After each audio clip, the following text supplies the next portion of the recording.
Боже наш, благодарим Ти, че си Бог, който не търси повърхностни думи, а сърца, които искат да бъдат обърнати към Теб напълно. Молим Те, Господи, пречисти ни, потопи ни изцяло в Твоята истина. Нека покаянието ни бъде истинско, пълно, не просто жест, а пълен живот, обърнат към Теб. Изпълни ни със Светия Дух, Господи, направи ни нови от сърцата до мислите, отвътре навън, от желанията до делата ни. Нека Твоят Дух да бъде живот и сила в нас. И ако има неща в нас, които пречат, страх, бунт, грях, гордост, изгори ги, Господи. Нека огънят Ти не ни разрушава, а ни пречиства. Остави само това, което е от Теб, само това, което носи плод. Желаем, Господи, да бъдем Твои изцяло. Не просто на думи, не на повърхността, а в дълбочината на душата си, Господи.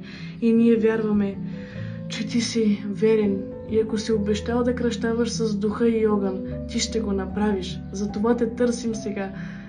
Изпълни ни, промени ни, направи ни свои, истински, отделени за Теб и Твоето царство, Господи. В името на Отца и Сина и Светия Дух казваме Амин.